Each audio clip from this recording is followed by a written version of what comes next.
기도하겠습니다.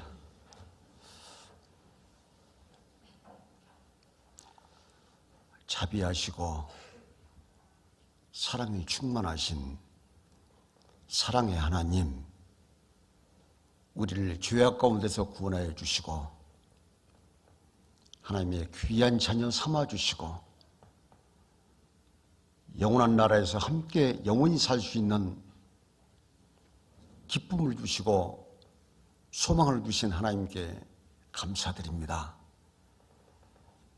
너무나 저희들은 크나큰 구원을 받았기 때문에 그 은혜를 무엇으로 보답할 것인가를 늘 생각하면서 날이면 날마다 항상 하나님의 은혜에 감사하고 기뻐하고 기도하는 가운데서 마음을 다하고 성품을 다하고 뜻을 다하고 힘을 다하기를 원합니다. 하루하루의 시간 속에서 잠시도 하나님의 은혜를 잃지 않고 좌우로 치우치지 아니하고 오로지 십자가를 바라보면서 십자가의 길을 걷기를 원합니다.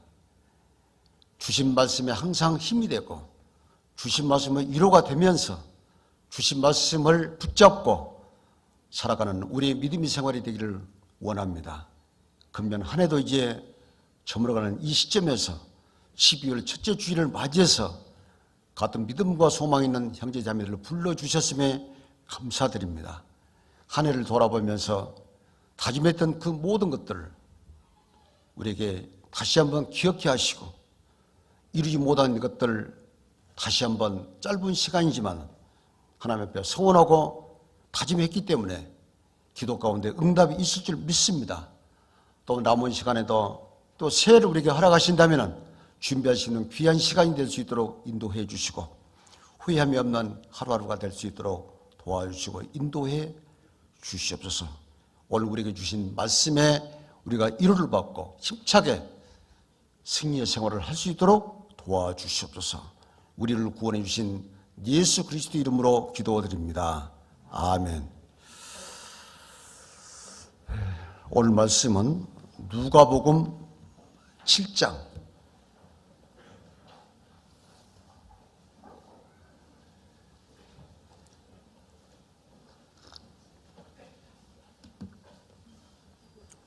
누가복음 7장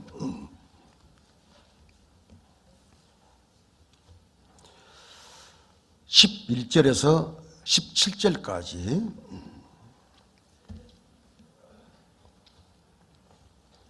누가복음 7장 11절에서 17절까지 같이 한번 읽어보겠습니다. 그 후에 예수께서 나인이란 성으로 가실새 제자와 허다한 무리가 동행하더니 성문에 가까이 오실 때 사람들이 한 죽은 자를 메고 나오니 이는 그 어미의 독자요 그 어미는 과부라. 그 성에 많은 사람도 그와 함께 나오거늘 주께서 과부를 보시고 불쌍히 여기사 울지 말라 하시고 가까이 오사 그 관에 손을 대시니 맨 사람들이 서는지라.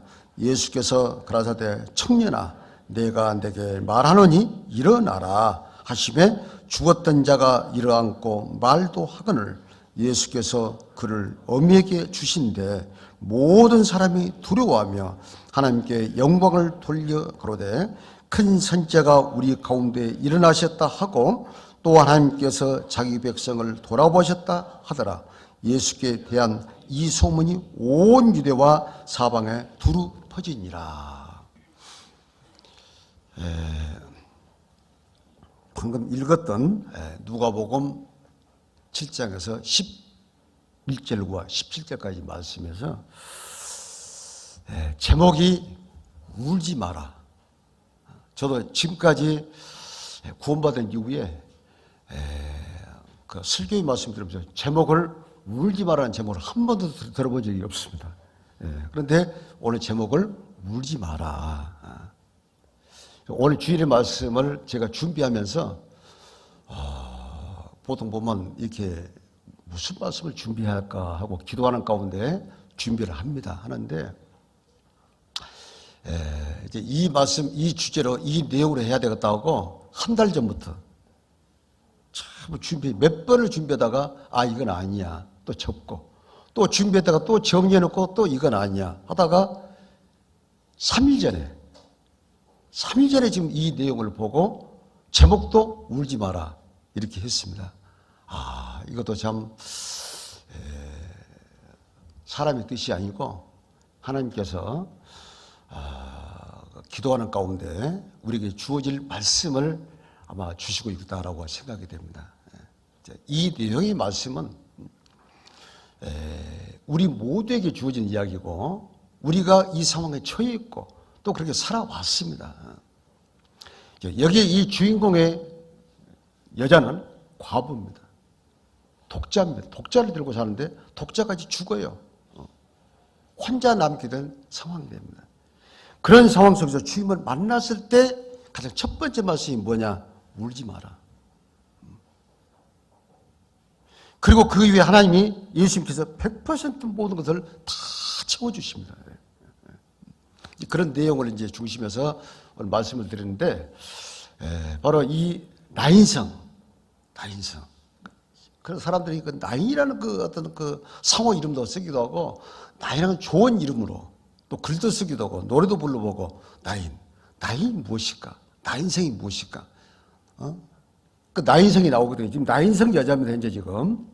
나인성의 뜻은 즐거움, 기쁨, 감사, 그런 그 의미, 뜻을 가지고 있습니다. 조그마한 마을입니다.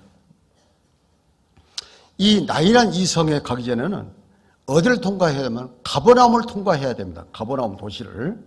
그 가버나움을 통과해서 이 나인한 도시, 시골에 아주 아담한 시골에 조용한 마을을 형성하고 있는 게 나인이란 도시예요, 나인. 그곳에 살고 있는 한 남편도 죽고 아들마다 죽고 혼자 남게 되는 그 상황에 처한 여자를 찾아가는 주님의 모습. 그러면 이 나인성에 가기 전에 어디를 통과하게 되냐면 가버나움을 통과하게 됩니다. 7장 1절 같이 읽겠습니다. 예수께서 모든 말씀을 백성에게 들려주시기를 마치신 후에 가버나움으로 들어가시니라. 가버나움을 좀 통과했습니다. 들어가셨어요. 이 가버나움은 마태복음 12장 보면 엄청난 기적과 이적을 행하십니다. 예수님의 공생의 3년 반 동안에 가버나움에서 행하신 기적과 이적은 다 기록할 수가 없었어요. 그런데 가버나움에 살고 있는 어느 한 사람도 예수님을 영접하지 않았습니다. 예수님이 하신 말씀이십니다. 가버나움에 살고 있는 도시 사람들에게 한 말이 있어요.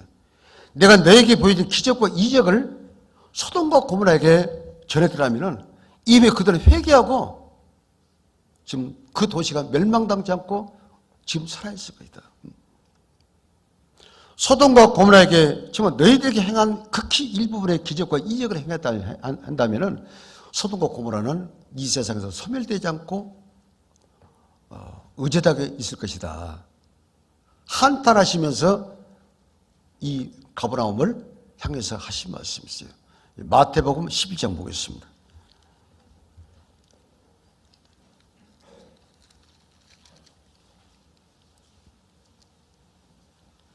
23절.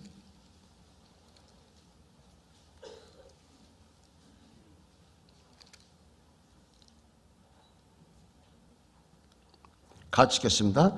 가버나움아 내가 하늘까지 높아지겠느냐 음비에까지 낮아지리라. 내게서 행한 모든 권능을 소돔에서 행하여 되면 그 성이 오늘날까지 있었으리라. 얼마만큼 기적과 이적을 행하시는지는 기록이 별로 없습니다. 그런데 나인한 그 성, 나인한 그 조그만 마을 가기 이전에 가버나움을 들리셨어요. 결론적으로 가버나움 사람들 한 명도 예수님을 영접하지 않음으로 인해서 나인성에 가게 됩니다. 바로 이 가버나움은 바로 이 세상의 모습을 이야기합니다. 이 세상의 모습을.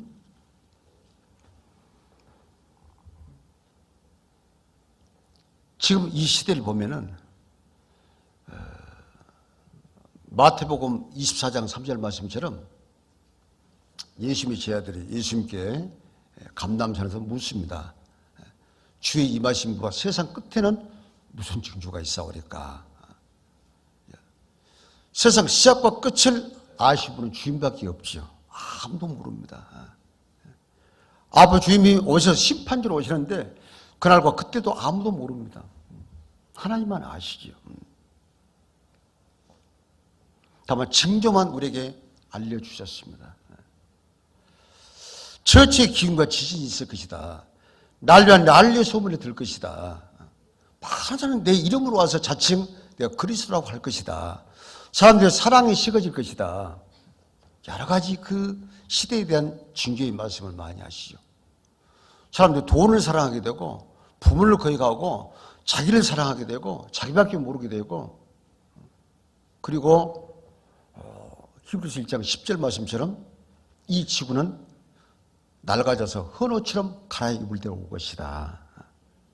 우리가 알다시피 어떤 환경학자들, 과학자들, 물리학자들, 이렇게 천문학자들 한결같은 목소리를 모아보면은 오존층 파괴, 대기 오염, 환경 파괴, 이것은 우리보다 훨씬 그 사람들 다 알고 있고 굉장히 그들의 마음은 초조합니다. 왜? 피할 길이 없는 거예요. 이게.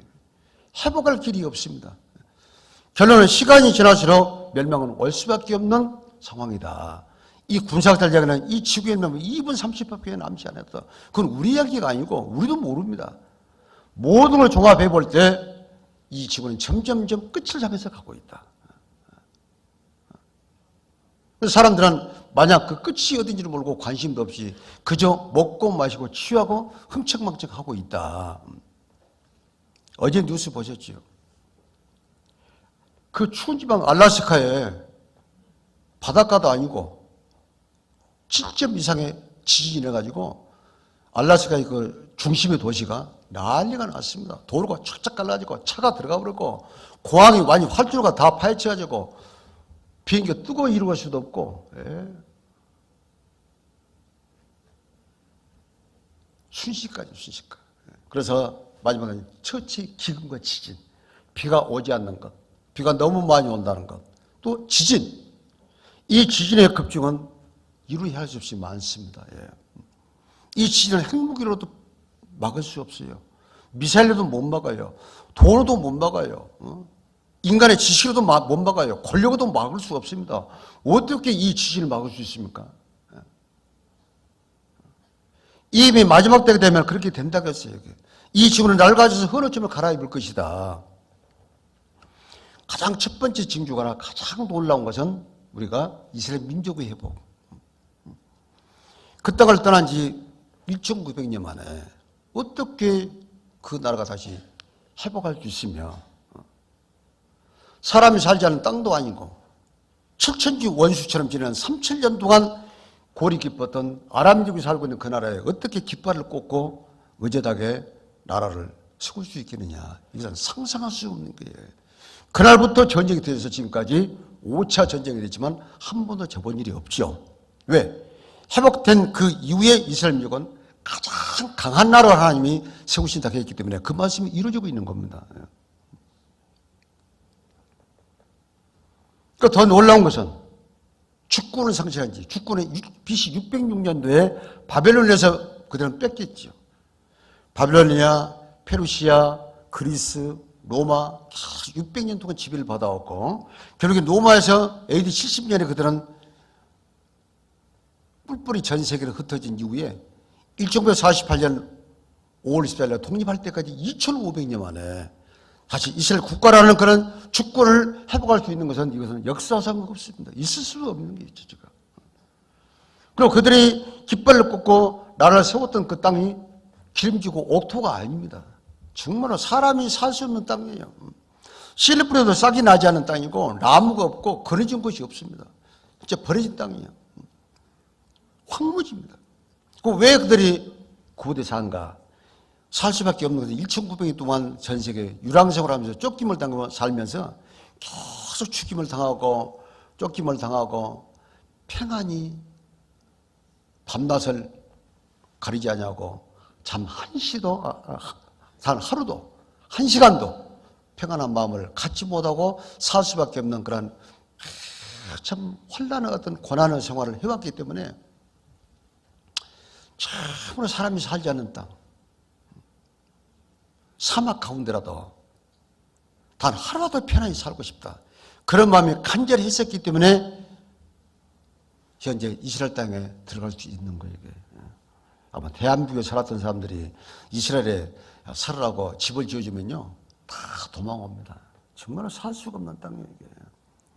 때가 된 하나님이 그 마음을 움직여서 그렇게 기름지고 옥토로 이루어지고 자연의 환경이 좋은 많은 세계 곳곳에 살고 있는 이스라엘 사람들을 하나님이 때가 되니까 빈센트로 좀 더 집어서 이스라엘 땅으로 옮기는 그 작업이 현재 지금 진행되고 있는 거예요. 하나님이 하시니까 그렇게 갈 수가 있고 살 수가 있고 이제 죽어도 이곳에서 죽어야 되겠다는 뿌리를 내리고 살 수 있는 민족의 형성이 되고 있는 것이지, 하나님이 함께하지 않는다면 사람의 뜻으로는 다 도망옵니다. 한 명도 살 자가 없습니다.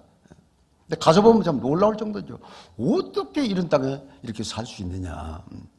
죽어도 이곳에 뼈를 묻겠다는 그런 마음을 갖지 않으면 살 수 없는 땅이 이스라엘 땅이에요.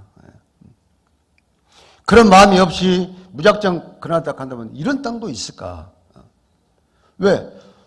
모래가 있으면 사막인 줄 아는데 그건 모래가 아니에요. 전부 다 이 돌이 모난돌입니다.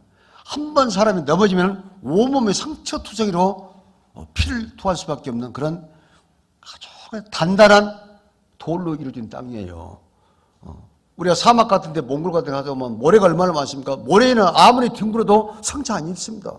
그런 모래가 있는 땅이 아니에요. 전부 다 모난돌, 자갈로 이루어진 땅. 거기다가 씨 하나 뿌리고 물 붓고 그렇게 해서 땅을 일구어서 살아가는 이스라엘 민족이에요.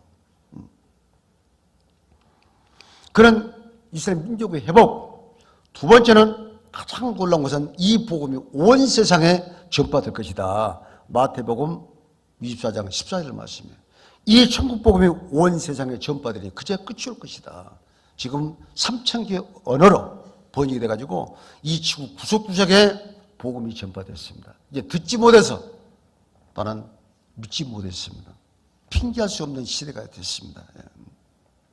그리고 유럽이 하나가 되는 유럽의 연합,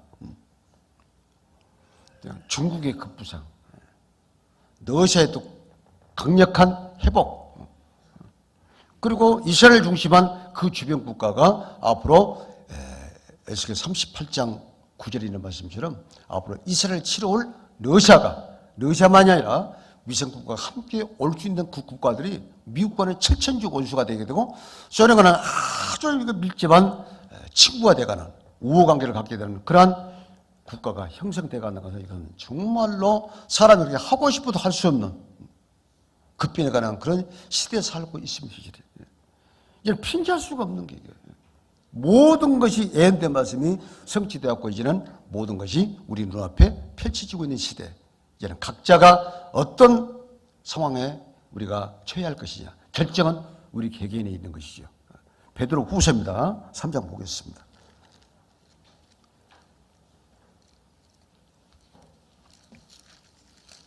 베드로 후서 3장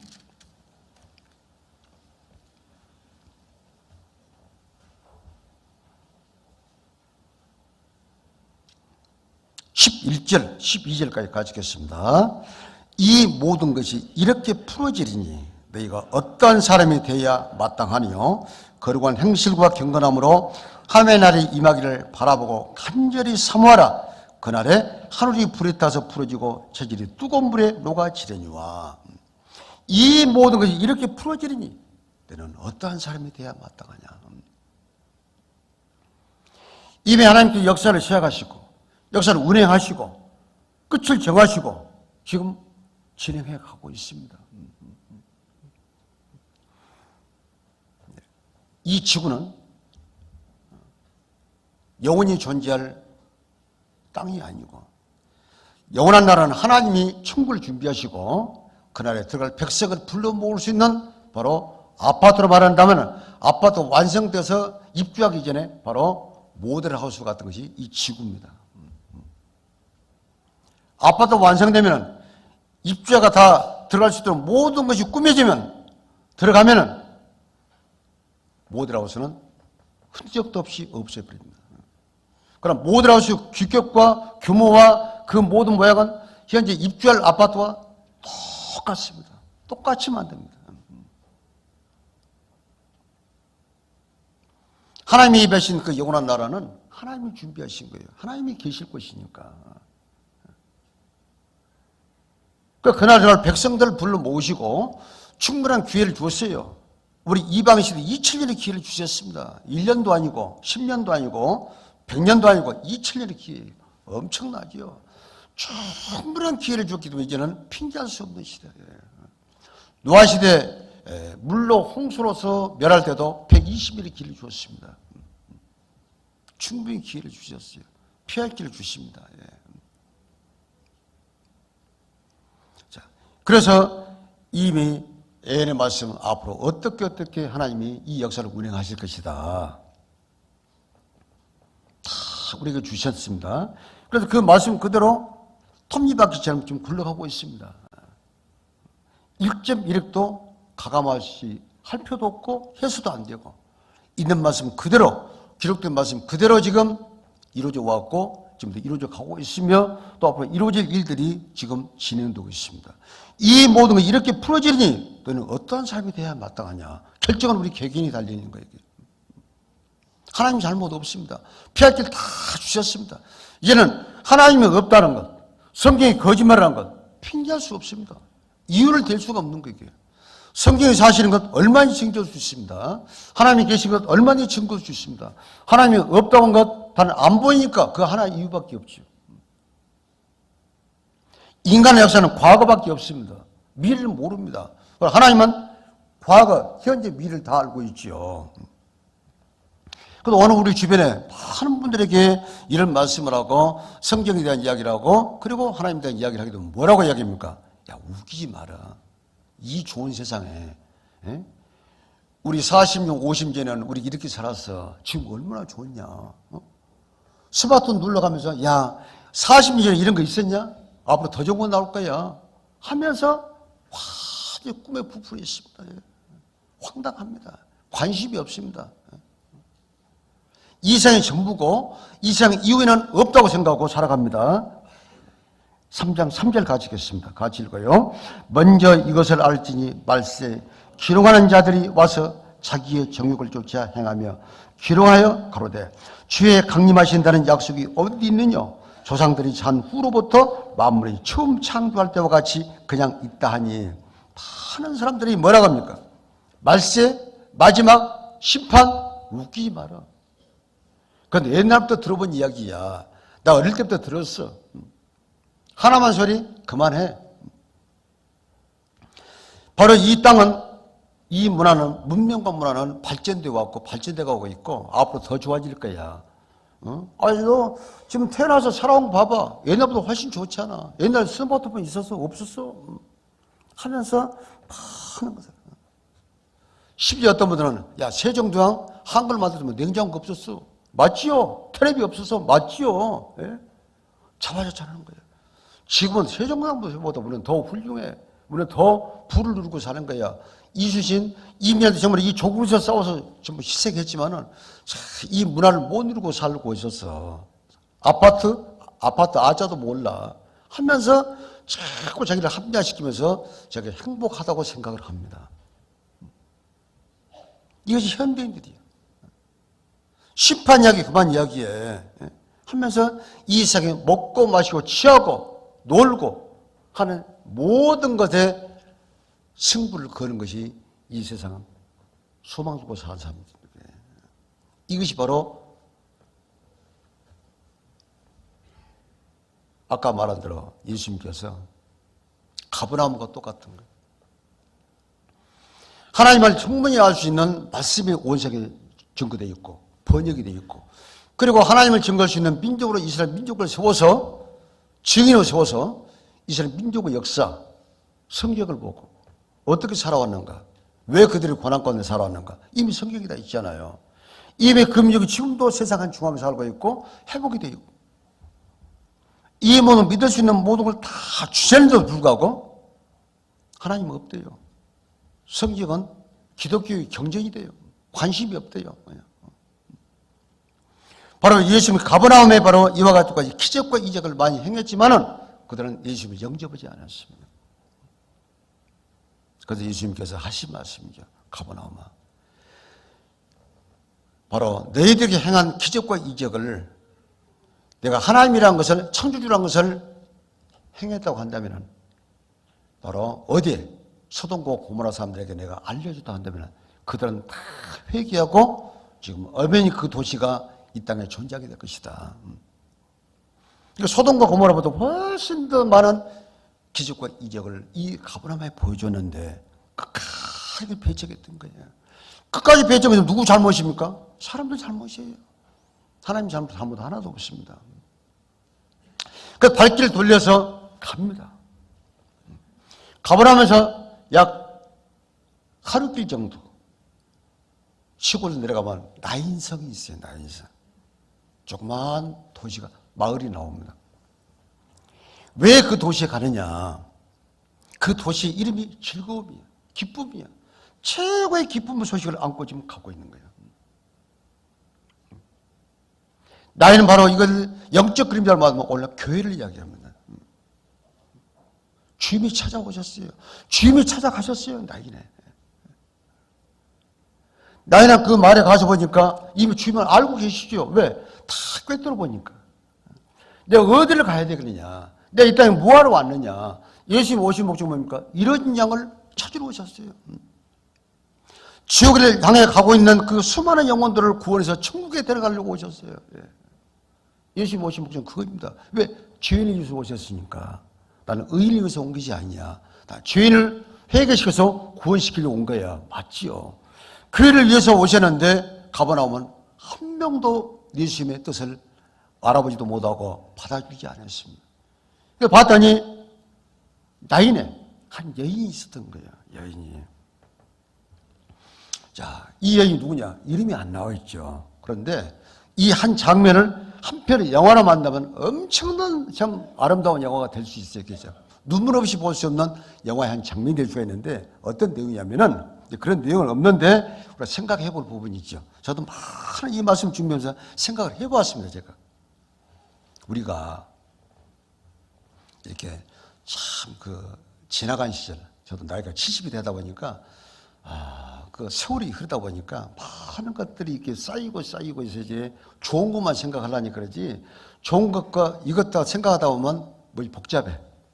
좋은 것만 생각하려니까 그냥 그래 이렇게 세월이 흘렀구나라고 생각하지, 사실은 이 좋은 것보다는 힘들고 어려운 부분인데 거기에 사로잡혀 있으면 자꾸 옛날로 돌아가니까 그래서 생각을 안 하려고 하죠. 이게 언제가 좋냐, 좋았냐고 하면은 대부분들이 보면 좀 젊은 여자와 남자가 딱 만나죠. 결혼을 하게 돼. 그러면은 참 얼마나 아름답습니까? 또 본인도 알지 아름다워요. 깨알에 쏟아진 것처럼 좋지요. 그저 좋아. 모든 게 좋기만 생각돼. 좋을 것만 여기고 살아가요. 그러다가 이제 하나씩 더 알아가잖아요. 한쪽 눈을 보다 보니까 두 눈 두고 보다 보니까 안 보이는 게 또 보여. 아이고 이런 남자 있네, 이런 여자 있네. 근데 이제는 바꿔치기도 못하고 물릴 수도 없고 어차피 가야 돼. 한 길을 가야 돼. 그러잖아요. 이게 가다 보니까 아기가 하나 생겨. 아기를 낳아. 그 아기를 키우잖아요. 그럼 아기를 이제 젖을 먹이고 아기 웃는 모습 보고 또 아기가 재롱 부리는 거 보고 뭐 또 하루 지나고 또 이틀 지나고 이렇게 해서 아이가 자란 모습, 처음에는 누워있다가 뒤집히다가 또 일어서다가 한 발짝 뛰는 모습 보고 이러다 보니까 1년 지나 또 2년 지나네 이게. 또 둘째가 또 생겨. 그래서 몇 년의 세월이 지나 이게. 근데 여기 이 여자는 아이를 하나밖에 안 낳았어. 그것도 아들, 딸도 없이. 이렇게 살아가는데 갑자기 우리 주변에 그런 분 있잖아요. 저도 얼마 전에 전화를 받았는데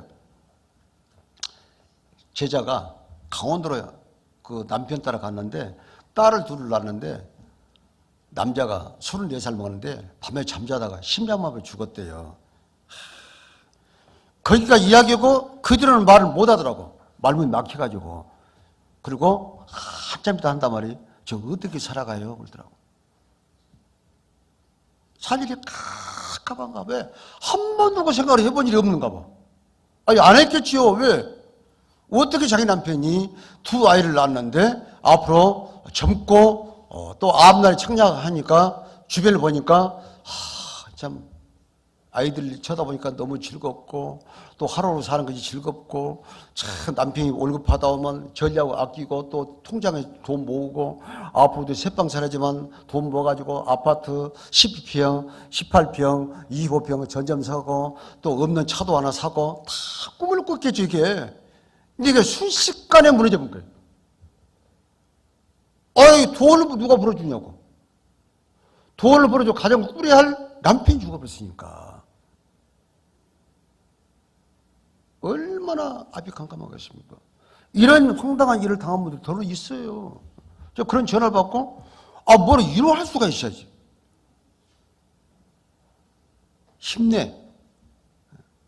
그 말밖에 못해.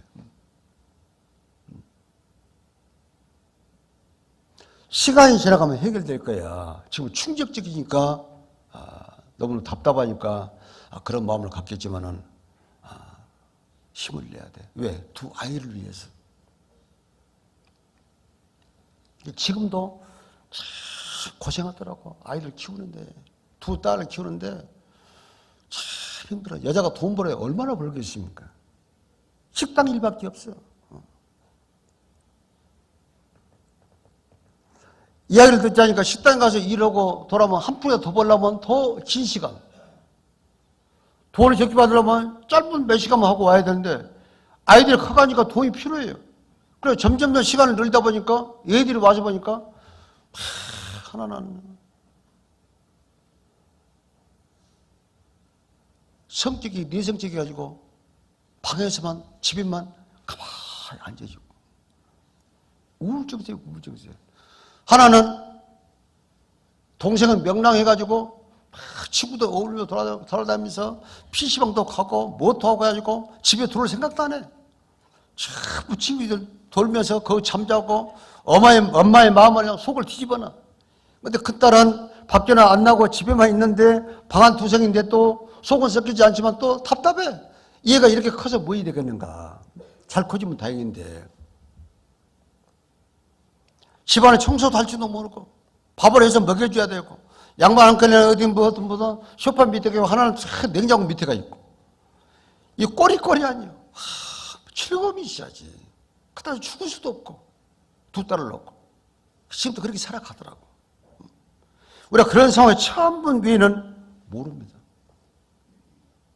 근데 이분이 가부요 현재 지금. 죽었어요. 남편이 죽어버렸어 지금. 아들 낳아놓고 죽어버렸다니까 지금. 얼마나 힘들었겠어요. 나 인생에 예수님이 찾아간 그 여자는 바로 가부요. 아들 하나 바라고 좀 살아갑니다.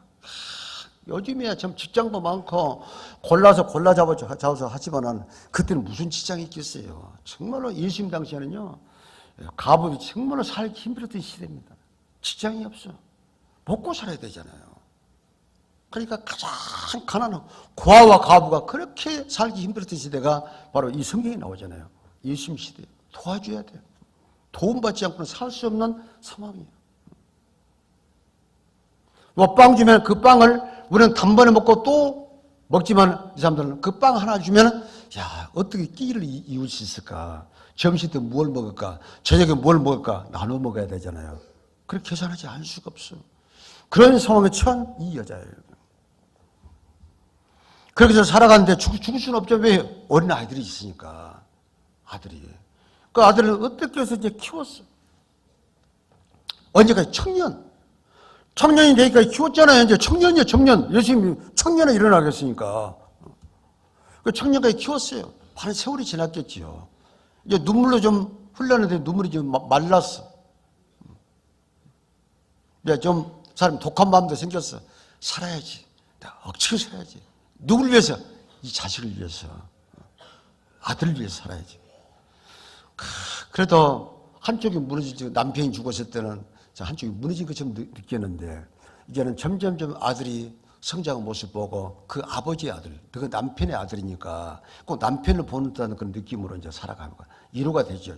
100%는 아니지만 잠시 위로가 됐습니다. 이제는 뭔가 좀 힘이 생겼어요. 이제 살만 나지. 아들 쳐다보니까. 이제는 뭔가 기대가 돼. 이제는 얼마 있으면 이제 결혼도 시켜야 되겠어. 그런데 청년이 죽어버렸어. 죽었다니까. 아마 이런 상황이라고 하면 여러분 생각해 보시라요. 어떻게 해야 되는 거예요? 이제 바라볼 사람도 없고 기댈 데도 없고 의지할 데도 없고 이제는 마음 둘 데도 없는 여자예요 지금. 기가 막힌 거예요 이제 지금. 눈물을 흘리고 싶어도 눈물이 말라서 흘릴 눈물도 없어요 이제. 남편 죽었을 때 한 눈물을 흘렸는데 이제 더 이상 흘릴 눈물이 없어요. 아주 너무너무나 마음이 답답하고 참 세상 말로 말하면 참 팔자가 이 모양이니까 엎친 데 덮친다고. 너무너무나 참 한편의 드라마처럼 이 여자를 생각하면 그냥 기가 막힌 삶입니다 지금. 비록 한편의 어떤 내용이 짧게 나왔지만은 바로 이분의 이 여자의 삶이 어떤 삶이냐? 하나님만 알지 못하고 이 땅에 살아가는 모든 사람들의 삶이 이렇다는 거예요. 삶이 이렇다는 거예요. 별거 없어. 막 돈을 벌려고 돈을 쫓아가지만 별로는 하루에 밥 시키냐. 별것도 없어. 권력을 잡아오려고 그렇게 몸을 치고 친구를 배반하고 거짓말 해가면서 사기쳐가면서 속고 속이면서 권력을 잡아본다 한들 교도소가. 교도소. 뭐 남는 게 있다고. 차라리 대통령 안 했으면 정말로 자유롭게 살아. 시장 안 했으면 시장을 안 했으면 시장 후보 안 나왔으면 편히 살아. 왜 시장 나서 당선돼 가지고 하다가 또 감옥에 가냐고.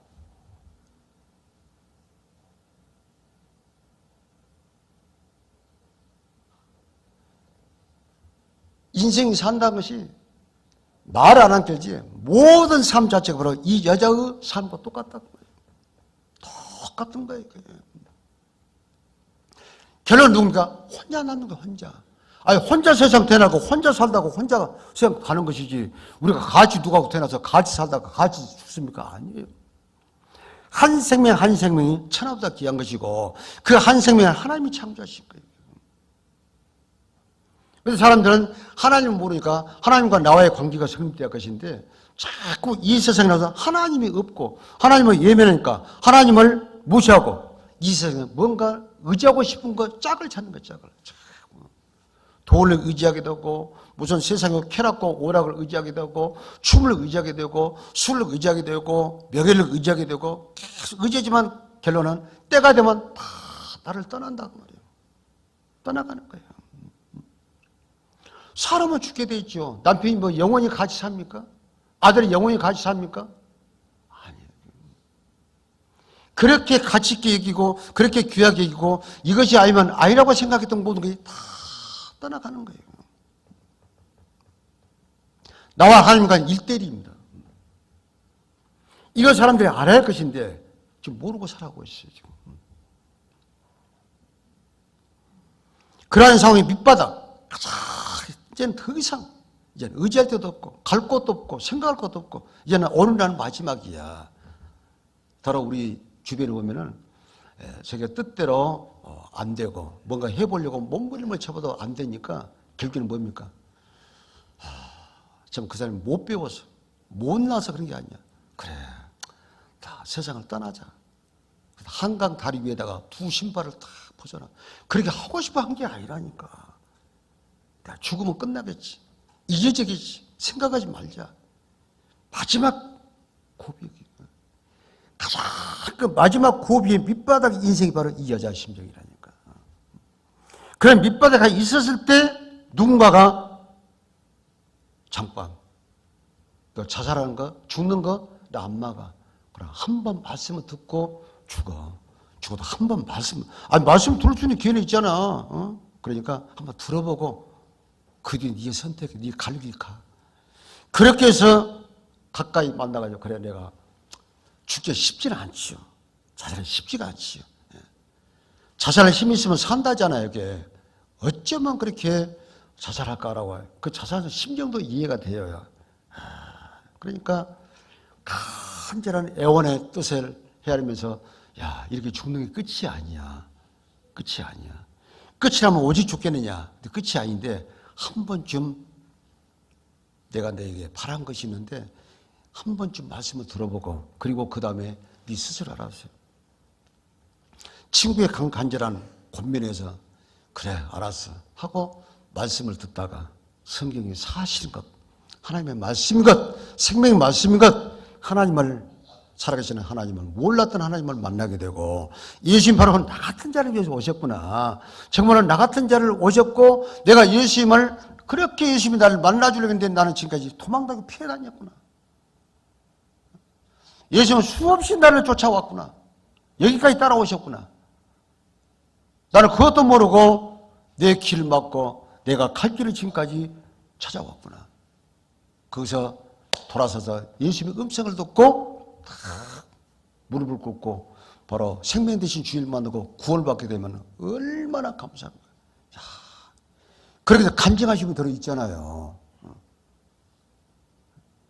죽느냐 사느냐는 갈림길 상황이 있을 때 난 주님을 만났습니다.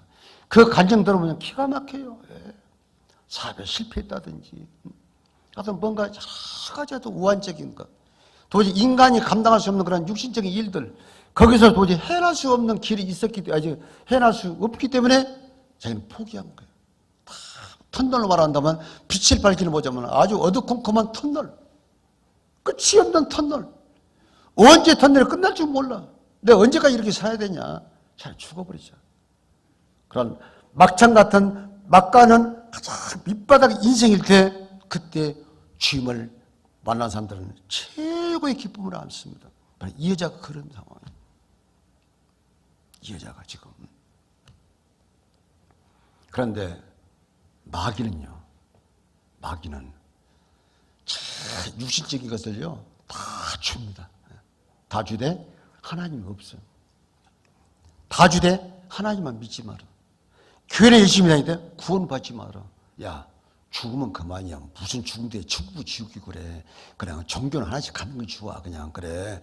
종교 없는 것보다 있는 건 좋아. 그리고 불교보다 기독교 좋아. 그러니까 다녀 왔다 갔다 그냥. 그런 분이 얼마나 많습니까? 이 마귀가 준 작품이에요. 마귀가 짝짝하면서 이 마귀는 이 땅에 태어난 인간들이 뭡니까?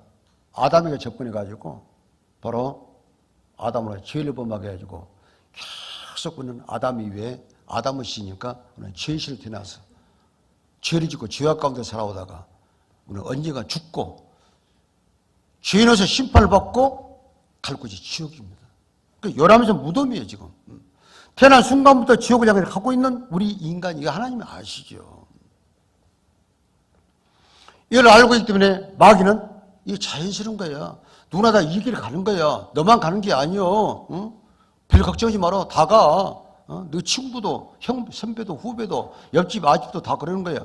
하면서 그걸 이로 삼아가지고 바로 이 나이란 이성에는 마귀가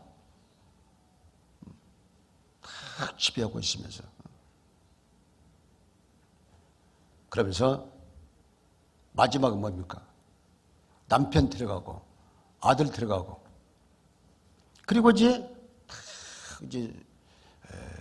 이 염을 해서 수입해가지고 관속에 넣어서 상해를 메고 이제 갑니다 지금. 몇 생으로 생각해봐야 되지 말씀의 내용이 현재 좀. 그럼 이스라엘의 그 장례식 풍습이 이렇게 돼 있어요. 맨 앞에 여자가 갑니다. 우리나라하고 달라요. 여자가. 왜 여자가 먼저 가냐? 여자 때문에 죄가 세상에 들어왔다 그래가지고. 여자 때문에. 가자. 나 때문에 이 죄가 세상에. 그러죠. 하와 때문에 죄가 세상에 들어왔잖아요. 먹지 말라는 선악과를 먹었으니까. 예? 남자 때문이 아니라. 그러니까 우리 여자예요. 나 때문에 이 아들이 죽었어. 나 때문에 이 여자분의 아들이 죽었어. 다 나 때문에 죄가 세상에 들어온 거야. 죄 때문에 지금 이렇게 죽은 거야. 그래서 장례식은 맨 앞에 여자가 서는 것이고, 그 다음에 누가 서냐? 남자들이 이제 죽은 시체를 메요, 이제. 메고 따라가. 그리고 이제 그 뒤에 누가 따라가냐? 돈을 주고 대신 울어주는 호곡군이 따라갑니다. 우리나라가 달라요. 호곡군이. 대신 울어줘. 돈 받고. 거기에 누가 끌고 오냐? 지금 눈에 보이지 않지만 마귀가 지금 끌고 가는 거죠. 끌고. 왜? 성 밖을 나가야 되냐. 나이라는 그 도시, 마을의 이름은 즐거움, 기쁨이야. 그러니까 마귀가 지금 앞장 끌고 지금 가고 있는 거예요. 가고 있는 지금 성 밖에 그 마을 밖에 지금 나오고 있는 그 순간에 바로 예수님은 많은 무리를 데리고 나인 마을에 딱 가요. 가는데 딱 만나게 된 거예요. 딱 만나지. 누굴 만나냐? 장례 행렬을 만납니다. 장례 행렬 중에서 바로 누구를 봤느냐? 딱 보니까 가장 마음 아파하고 가장 슬퍼하고 가장 밑바닥의 인생의 마음을 갖고 있는 한 여인을 봤어요. 여인을. 이분을 나인성의 여자라고 그러죠. 이 여자를 봤어요. 그때 이 여자에게 한 말 있잖아요. 울지 마라. 다시 한번 본문 보겠습니다. 누가복음 7장.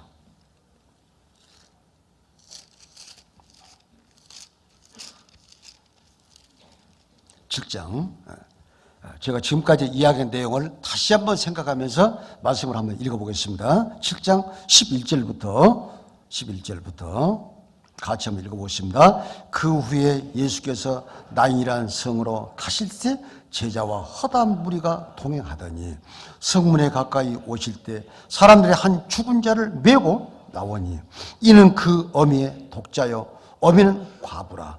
그 성에 많은 사람도 그와 함께 나오거늘 주께서 과부를 보시고 불쌍히 여기사 울지 말라 하시고 가까이 오사 그 관에 손을 대시니 맨자들이 서는지라. 예수께서 그러되 청년아 내가 내게 말하느니 일어나라 하심에 죽었던 자가 일어나고 말도 하거늘 예수께서 그를 어메기려 주신대. 이 내용을 곰곰이 방금 제가 이야기한 내용을 되새김질하면서 생각해 보시면 돼요. 이 광경을 한번. 과부, 남편이 죽었잖아요. 독자인 이 아들이 죽었어요. 청년이에요. 혼자야, 이 과부는. 그러면 함께 그 장례식에 따라온 사람들이 어찌냐? 다 이 여자를 위로하기 위해지만 왜 위로합니까? 똑같은 심정이야. 똑같은 상황이야, 지금. 그 주님은 지금도 간절히 찾는 자를 주님은 만나주십니다. 이 세상이 모두고 전부고 그리고 이 세상 사는 것이 끝이고 죽음 이후에 다른 세상이 없다고 생각하는 사람들은 주님을 만날 수가 없죠. 틀림없이 이 세상은 끝이 아닐 거야. 끝이 안 나면 어떻게 이럴 수가 있어? 왜 인간이 이 세상에 태어나서 이렇게 비극적이고 이렇게 가시밭길을 살아야 돼?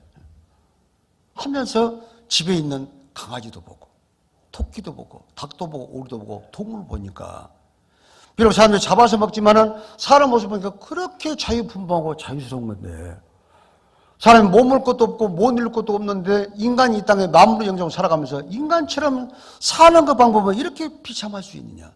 이렇게 고통을 느끼고 이렇게 아픔을 있을 수 있겠냐? 이건 분명히 무언가 있을 거야. 이 땅에 사는 걸로 이렇게 산다면 인간처럼 억울한 것이 없어. 뭐로 인간으로 태어나지를 말지. 가장 불쌍한 것이 인간 아니냐. 하면서 뭔가를 눈에 보이지 않지만 틀림없이 이 세상 말고 죽은 이후에 다른 세상이 있을 거야. 우리는 몰랐을 뿐이야. 그럼 우리를 왜 만들었을까? 만든 분이 계신다면 만든 이유가 있겠지. 그분을 꼭 만나야 되겠다는 간절한 마음을 갖는 자가 있다는 거예요. 그분들의 주님은 만나주십니다. 만나주시겠어요. 에레미야 29장 보겠습니다.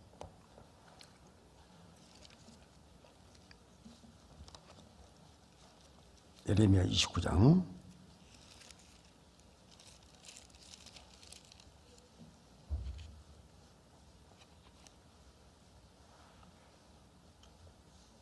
12절에서 13절까지 같이 읽겠습니다. 너희는 내게 부르짖으며 와서 내게 기도하면 내가 너희를 들을 것이요 너희가 전심으로 나를 찾고 찾으면 나를 만나리라. 찾는 자가 찾게 돼 있어요. 찾지 않은데 만나줘 봐야 반갑지도 않습니다. 분명히 몸이 아픈데 자기는 아프지 환자가 아니라고 생각하면 치료해주고 싶은 의자가 무슨 필요가 있냐고요. 내가 몸이 아프다 해야 돌팔이 의사라도 만나고 싶잖아요. 찾는 자를 하나님은 만나주십니다. 누구든지 만나주십니다. 그래서 이 에레미야 폈으니까 이 에레미야가요 선지자인데 하나님께서 이 에레미야야 이 예루살렘 성을 두루 다니다가 진리를 구한 자가 단 한 명이라도 있게 된다면 내가 이 성을 멸하지 않겠다. 한번 찾아봐라 했더니 한 명이 없었습니다. 한 명이 없었어요. 전부 거짓 선지자의 말을 듣고 거짓 선지자를 따라가고 있는 거예요. 좀 한탄스럽지요. 이 예루살렘 성에 단 한 명이라도 진리를 찾는 자가 없었기 때문에 하나님이 약속하신 대로 내가 이 성을 멸하겠다. 그 바빌론의 나라를 들어서 예루살렘을 멸망시키지 BC 606년에 침공을 하잖아요. 그러니까 이 에레미야가 슬퍼서 울어요. 에레미야에게 하나님께 너 울지 마라. 너 왜 우냐? 내가 누구냐? 비록 이들이 바빌론에서 멸망당하고 포로 붙잡혀가 되면 76일에 내가 다시 돌아오도록 해주마. 내가 할 거야. 내가 이들을 멸망시키고 이들을 붙잡혀 가게 하고 이들을 고난 가운데 살게 한 것도 다 나야. 돌아오게 한 것도 나요. 너 걱정하지 마. 너 울지 마. 너 왜 울어? 즉 그 말은 에레미야가 이 자기 동족들을 위해서 슬퍼하고 우는 것은 현실이 현실. 우리 현실에 살면 참 힘들지요. 어려운 일이 많죠. 그러나 슬픔도 고통도 눈물도 아픔도 없는 천국이 있다니까요. 참 이상 힘들고 어려워도 하나님은 우리를 위해서 예배하신 나라가 있어요. 31장 16절 한 장만 넘기시면 됩니다. 에레미야 31장 16절 같이 읽어요. 나 여호와가 이같이 말하노나 내 소리를 금하여 울지 말며 내 눈을 금하여 눈물을 흘리지 말라. 내 일의 갚음을 받을 것인즉 그들이 그 대적의 땅에서 돌아오리라. 여호와의 말이니라. 울지 말라. 슬퍼하지 말라. 우리는 육신을 쳐다보면 힘들고 어려운 부을 때가 있지요. 그런데 주님은 멀리 계신 것 같지만 구원받은 우리 그리스도인은 항상 주님이 함께 동행해 주십니다. 우리 형편과 사정을 다 아세요. 기도하지 않으므로 얻지 못하고 많다고 했어요. 기도하십시오. 기도에 분명히 응답이 옵니다. 자, 그래서 이제 마귀의 대장이 돼가지고 사람들을 다 죽게 해요. 죽게 해서 심판받아서 어디 갑니까? 마귀가 갈 지옥에 지금 데려가고 있는 거예요. 오늘 하루도 수십만 명이 이 지구상에서 죽습니다. 대한민국 670명이 하루에 죽는다니까요. 그저 죽는 자 중에 구원받은 자가 있으면 다행인데 없으면 670명이 지금 지옥에 가고 있는 겁니다. 이제 지금. 마귀의 대장이 돼가지고 사람들을 중심해가지고 똑같이 붙들고 지금 가고 있는 중인데 다 예수님과 딱 만나봤어. 어디서? 나 인상 입구에서 딱 만나본 거예요.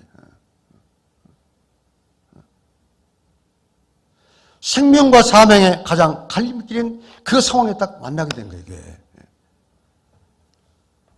아무리 마귀가 강하다고 해도 바로 하나님 앞에는 백죽갑니다. 백갈게 돼 있어요. 그대로 무릎을 꿇게 돼 있습니다. 이게. 세상 말로 뭐 쪽을 못 쓴다 이거예요.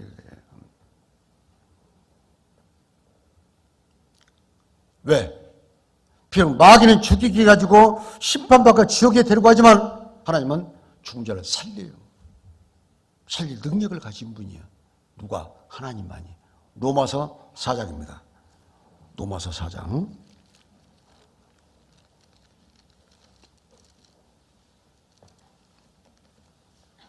17절.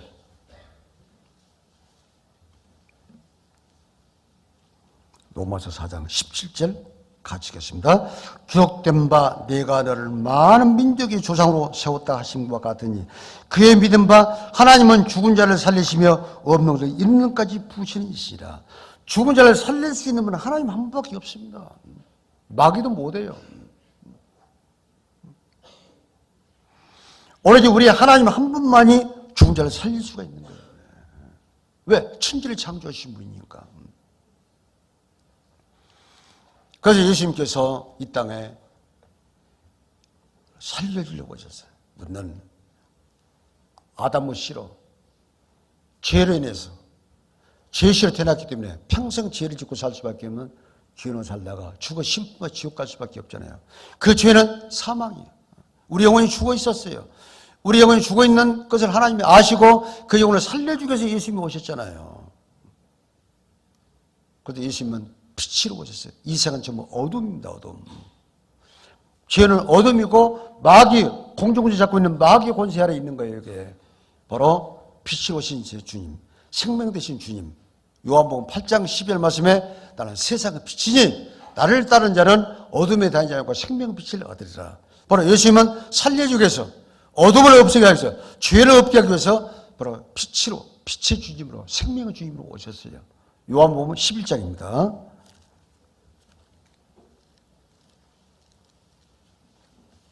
11장 25절 말씀 26절까지 같이 읽겠습니다. 예수께서 가라사대 나는 부활이요 생명이니 나를 믿는 자는 죽어도 살겠고 무릇 살아서 나를 믿는 자는 영원히 죽지 아니하리니 이것을 내가 믿느냐. 그렇죠. 영원히 죽지 않는 그 믿음을 우리에게 주셨고 우리는 그 믿음으로 구원을 받아서 구원받은 무리 가운데 살아가고 있습니다.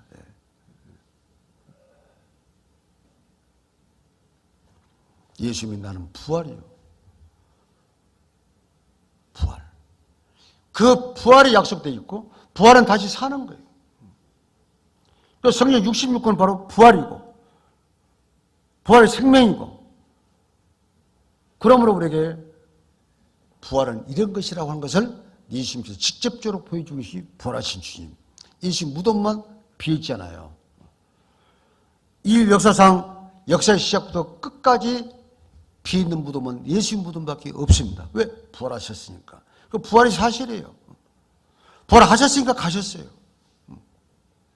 그 부활은 바로 우리에게 약속이 되어 있고 우리도 부활의 약속이 되어 있고 바로 이 기독교는 부활의 종교라고 하잖아요. 부활은 바로 사는 거예요. 생명입니다. 새 생명. 예. 나를 믿는 자는 죽어도 살겠고 비록 이 땅에 먼저 구원받고 우리 같은 먼저 떠난 분도 있잖아요. 그래서 잔다고요. 잔다. 죽은 게 아니라. 잠시 자고 있지만 자고 있는 자는 언제는 또 깨어날 날이 있잖아요. 이게. 그래서 이미 우리보다 먼저 구원받고 우리가 떠나신 분들 자는데 자는 자들이 먼저 일어나고 우리 살아남은 자도 주님이 공전히 마실 때 죽음을 맛보지 않냐고 우리 이 몸이 변화된 몸으로 주님을 영접한다는 약속이 되어 있잖아요. 그런데 지금 우리가 살고 있는 이 시대가 바로 죽음을 맛보지 않냐고 살아있는 모습에서 변화된 모습으로 그 모습 가운데서 공중전에 마실 주님을 영접할 수 있는 시대에 우리가 살고 있다. 지금 아직 이 진리 말씀을 깨닫지 못하고 있는 그 죄를 인해서 지금 죽어있는 영혼을 죽었다라고 표현합니다. 그 사람들이 하나님 말씀을 들음으로 하나님이 어떤 분인지, 예수님이 왜 오셨는지, 내가 왜 죄인지, 죄의 싹은 무엇인지, 심판을 왜 받아야 하는지. 그런데 예수님이 바로 내 죄 때문에 이 땅에 오셨고 내 죄를 없게 하려고 오셨고 내 죄 때문에 대신 십자가에 죽으셨다는 것을 다 듣고 보고 깨달아. 왜? 말씀이 하나님입니까? 구원을 받잖아요. 그래서 죽은 자들이 하나님의 음성을 들을 때가 온다. 듣고 바로 예수님이 오신 목적이 바로 나를 위해서구나. 내 죄 때문에 오셨구나. 내 죄 때문에 십자가에 죽으셨구나. 그리고 이 죄를 영원히 허리만큼도 남김없이 없게 하셨다는 것을 우리가 표적으로 보여주기 위해서 부활하셨구나. 그리고 우리가 처소를 먼저 다 예배하신 것을 보여주려고 승천해 주구나 하는 것을 오늘 말씀을 통해서 깨닫게 됩니다. 요한복음 5장 보겠습니다.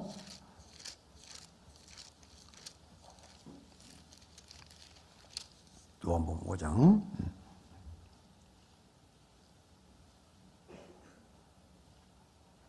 25절 말씀 같이 읽겠습니다. 진실로 진실로 내게 이르노니 죽은 자들이 하나님의 아들의 음성을 들을 때가 오나니 곧 이때라. 듣는 자는 살아나리라. 말씀이 하나님이잖아요.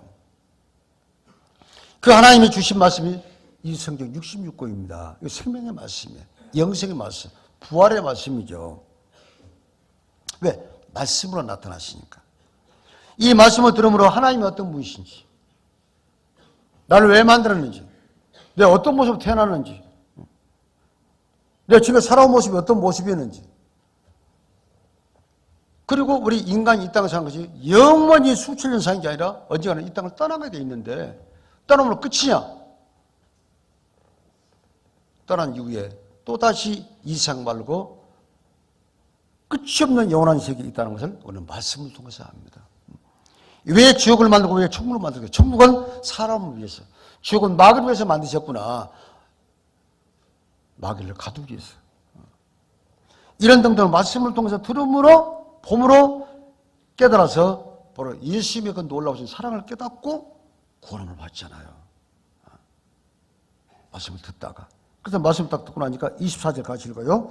내가 진실로 진실로 너희에게 이르노니 내 말을 듣고 또 나 보내신 이를 믿는 자는 영생을 얻었고 심판에 이르지 않으니 사망을 생명으로 옮겼느니라. 지옥 갈 수밖에 없는 운명에 태어나는데 이제는 생명을 얻고 청구한다 그 말이에요. 얼마나 감사해요. 우리가 뭐 열심히 했습니까? 내 공로입니까? 내 의지입니까? 아니죠. 하나님의 100% 주시는 은혜로 죄산 받고 구원받고 천국에 가는 거예요. 이게 믿음이에요. 믿음은 내가 하는 게 아니에요. 믿음이 항상 하나님이 나를 대신에 다 해주시고 알려주고 있는 거예요. 그래서 의심 없이 받아들이는 것이 믿음입니다. 하나님 말씀만이 아니라 실제 육신적으로 해야 할 일을 하셔야 되니까 육신의 몸으로 오셨잖아요. 그분 예수님이십니다. 예수님이 하셨던 모든 일은 내가 해야 할 것이고 내가 안 하면 안 되고 그렇게 안 하면 예수님이 이 땅에 올 이유가 없지요. 내가 해야 할 모든 것을 예수님이 이루어 주심으로 행해 주심으로 십자가를 받아 주심으로 십자가를 짊어 주심으로 너무너무 감사가 되죠. 그리고 이 청년을 예수님은 뭐 어떤 다름은 없죠. 그 관을 멈춰놓고 관에 손을 여기다 얹고 청년아 일어나라. 아니 하나님이 그 생명을 주심이 하나님이고 하나님이 주인이신데 그 죽음을 이길 자는 예수님밖에 없습니다. 죽은 자를 살릴 수 있는 예수님밖에 없습니다. 아무도 못합니다. 부모도 못합니다. 부모는 낫을 뿐이에요. 관에 손을 대고 하신 말씀이 청년아 일어나라. 벌떡 일어났어요. 얼마나 이 여자는 이루가 있겠습니까? 그런데 이 여자는 자기 아들이 살아난 것도 감사하지만 두 번째가 누구냐? 육신의 남편이 그 함께 살다가 세상을 먼저 떠났다가 하니까 그렇게 슬퍼하고 안타까워하고 세상을 비관하고 절망적으로 살았던 것인데 진짜 남편을 만난 거예요. 영적 남편 누구냐? 육신의 남편은 참 잠깐이지만 영적 남편이 예수 그리스도가 남편이거든요. 거기서 딱 만나. 예수님은 신랑 되신 모습으로 신부를 찾아오셨어요. 우리 신부의 모습입니다. 호세아 2장입니다. 호세아 구약 2장.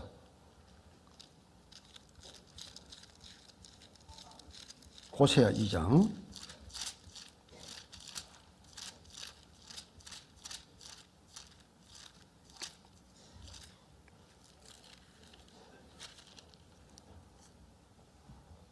호세아 2장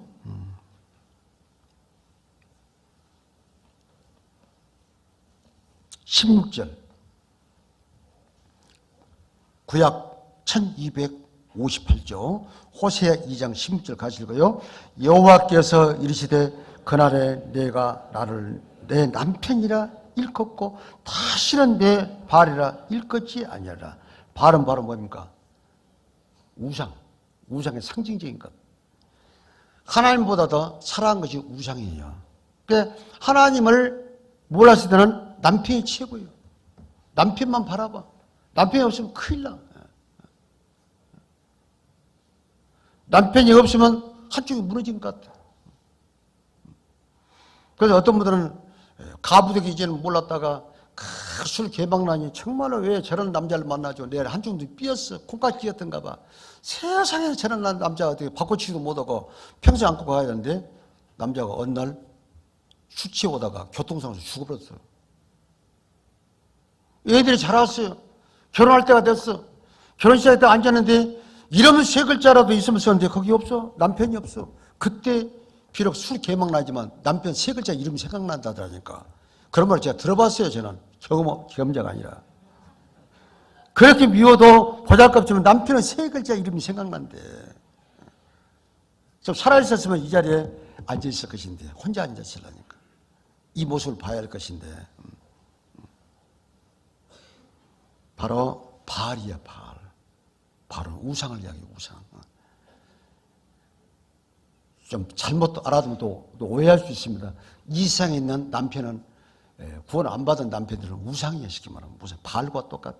하나님이 보시는 영적으로 볼 때는 이게 직접 주님을 만나야 영적 남편을 만난 거야. 이 나 인생 여자 얼마나 행복하겠습니까? 그동안에 그렇게 쌓였던 슬픔에 쌓였던 한 맺힌 것이 싹 눈동처럼 녹아버린 거예요. 주님을 만났으니까. 이제는 정말로 너무너무 가진 것이만 그동안 꾹 참고 살아온 것이 너무 감사가 돼. 이런 날도 있었구나. 이 죽음에 배뜰 날이 있구나 하는 정도로 이럴 날도 있구나 살다 보니까 정말로 최고의 행복의 기쁨 날. 우리 구원받은 날에 있는 것처럼 남편 대신 주를 만난 거예요. 그 다음에 19절 같이 읽어요. 내가 네게 장가들어 영원히 살되 의와 공변됨과 은총과 긍휼이 여김으로 네게 장가들며 진실함으로 네게 장가들리니 내가 여호와를 알리라. 진짜 참 이 여자는 나 인생에 살던 이 여자는 예수님을 신랑 되신 주님 남편을 만난 거예요. 얼마나 기쁨이 되겠습니까? 그러니까 우리가 이 땅을 살아가면서 비록 육신적인 남편도 없고 자녀가 없고 육신의 몸도 아프고 좀 가진 것도 없고 배운 것도 없고 내놓을 것도 없어도 남편 대신 주님을 내 구주를 모시고 구원받고 살아가면 다 위로가 되는 거예요. 위로가 돼. 참을 수가 있어. 기다릴 수가 있어. 그 믿음이 없이 사는 사람은 진짜 세상에 안타까워. 우리 주님만 만나면 이렇게 위로가 될 것인데 이런 힘이 될 것인데 왜 저렇게 살까? 그러잖아요. 우리 힘들고 어려울 때가 순간만큼 힘들어요. 육신이 있으니까. 너무나 앞이 깜깜해요. 그러다가 곰곰이 생각하면 다 위로가 돼. 그래, 내가 주님을 알은 것이 너무 감사해. 그래, 빨리 주님 앞에 갔으면 좋겠다. 그러면서 나는 갈 곳이 있으니까. 나는 위로받을 대상자야. 감사가 돼. 이길 수 있는 거죠, 제가 이렇게. 그래서 오늘 본문의 이 내용의 말씀을 잘 생각해 보면서 울지 마라. 우리는 울어야 할 이유가 없죠. 왜? 주님을 만난 이후에 이제 항상 기뻐하라. 범사에 감사하라. 심하게 기도하라 그랬잖아요. 이제 우리는 울 이유가 없지만 구원받지 못한 내 가족들, 이웃들은 지금도 다 울고 있어. 교회는 열심히 다니지만, 교회당 열심히 다니지만 지금 새벽마다 우는 교회당이 있어요. 그 사람들 뭐라 합니까? 여기서 죽기는 죽었는가 보다. 밤낮 우니까. 우란 말 안 했어요. 웃으라겠지. 항상 기뻐라, 범사에 감사라, 시심을 기도하라. 예. 오늘 우려할 이유가 없어요. 왜? 주님을 만났으니까. 모든 걸 주님이 책임져 주시는 거예요. 감사하게 돼 있어요. 예. 그런 마음으로 힘있게 금년 한 해를 마무리하고 또 새해를 하나님이 허락하신다면 새해를 맞을 수 있는 준비를 하시기 바랍니다. 오늘 여기까지 마치겠습니다. 기도하겠습니다. 하나님 감사합니다.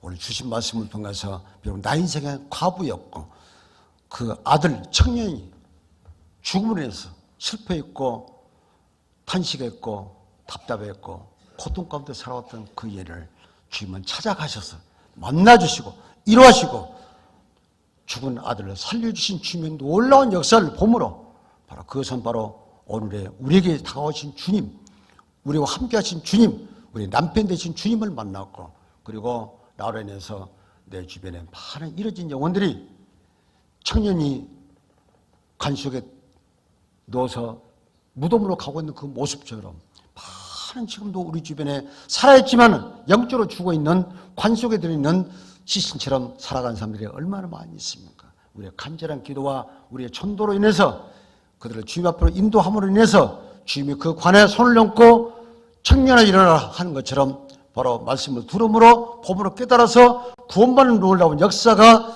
일어날 줄을 우리는 확신하고 그렇게 살아가고자 합니다. 주님 도와주십시오. 우리를 사랑하시고 구원해 주신 예수 그리스도 이름으로 기도드립니다. 아멘.